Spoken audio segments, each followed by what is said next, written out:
നോക്കൂ, നമ്മുടെ രാജ്യത്തോട് അല്പം കൂറുള്ളവർ ഇതൊന്ന് മനസ്സറിഞ്ഞു കേൾക്കുക.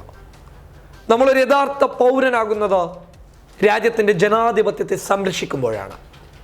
രാജ്യത്തെ ജനാധിപത്യത്തിന് നേരെ വിരൽ ചൂണ്ടുന്നവർ ആരായാലും, ഏത് രാഷ്ട്രീയ പ്രസ്ഥാനത്തിലുള്ളവരായാലും, അവർക്ക് നേരെ ശബ്ദമുയർത്തുമ്പോൾ മാത്രമാണ് നമ്മളൊരു ഭാരതീയനാകുന്നത്, അന്തസ്സോടെ ഞാനൊരു ഇന്ത്യക്കാരനാണെന്ന് പറയാൻ സാധിക്കുന്നത്. നമ്മുടെ രാജ്യത്തെ ജനാധിപത്യ സംവിധാനങ്ങളെ പരസ്യമായി വഞ്ചിക്കുകയാണ് BJP ചെയ്യുന്നുള്ളത്.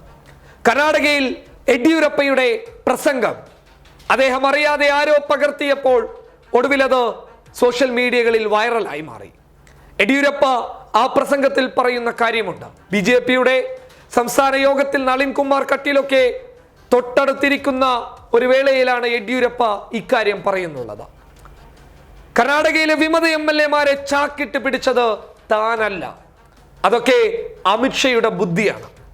അവരെ ഒളിത്താവളത്തിലേക്ക് കൊണ്ടുപോകാൻ പറഞ്ഞത് അമിത്ഷയാണ്, അല്ലാതെ ഞാനല്ല. ഞാൻ വളരെ ദുഃഖത്തോടു കൂടി തന്നെയാണ് കർണാടക സർക്കാരുമായി ഞാൻ മുന്നോട്ട് പോകുന്നുള്ളത്. എനിക്ക് വലിയ ഒരു സന്തോഷമൊന്നുമില്ല എന്ന് യെദ്യൂരപ്പ പറയുമ്പോൾ പോലും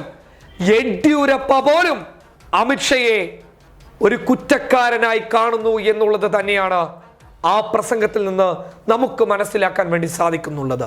ആരാണ് അമിത്ഷാ? നമ്മുടെ രാജ്യത്തിന്റെ ആഭ്യന്തരമന്ത്രി. അതിനൊക്കെ അപ്പുറത്ത് BJPയുടെ ചാണക്യ തന്ത്രജ്ഞൻ. ആ തന്ത്രജ്ഞൻ എത്രത്തോളം നീതിപൂർവമായിട്ടാണ് കാര്യങ്ങളെ കൈകാര്യം ചെയ്യുന്നതെന്ന് ചോദിച്ചു കഴിഞ്ഞാൽ വ്യക്തമായ ഉത്തരം യെദ്യൂരപ്പ അവരുടെ പാർട്ടിക്കാരിൽ നിന്ന് തന്നെ നമുക്ക് വ്യക്തമായി മനസ്സിലാക്കാൻ സാധിക്കുന്നുണ്ട്. രാജ്യത്തെ ജനാധിപത്യ സംവിധാനങ്ങളെ കുതിര കച്ചവടം കൊണ്ട് തോൽപ്പിച്ചത് രാജ്യത്തെ ആഭ്യന്തരമന്ത്രിയാണെന്ന് പറയുമ്പോൾ എത്രത്തോളം വിഷമമുണ്ടാകും ഒരു രാജ്യത്തെ പൗരൻ എന്ന നിലയിൽ. കർണാടകയിൽ അധികാരത്തിലേറാൻ വേണ്ടിയിട്ട് എന്ത് തോന്നിവാസത്തിനും തയ്യാറാവാൻ BJPയോട് കൽപ്പിച്ചത് രാജ്യത്തെ ആഭ്യന്തരമന്ത്രിയായിട്ടുള്ള അമിത്ഷയാണെന്ന സത്യം ഇപ്പോൾ പുറത്തു വന്നിരിക്കുകയാണ്. ഇനി രാജ്യത്തെ മതേതരത്വ വിശ്വാസികൾ തീരുമാനിക്കുക. അധികാരത്തിന് വേണ്ടിയിട്ട്, ഭരണപക്ഷത്തിരിക്കാൻ വേണ്ടിയിട്ട് എന്ത് കൂതറ പരിപാടിയും ചെയ്യാൻ മുന്നോട്ട് വരുന്നവരെയാണോ നമുക്ക് നമ്മുടെ രാജ്യത്തിന്റെ സംരക്ഷണം ഏൽപ്പിക്കേണ്ടത്?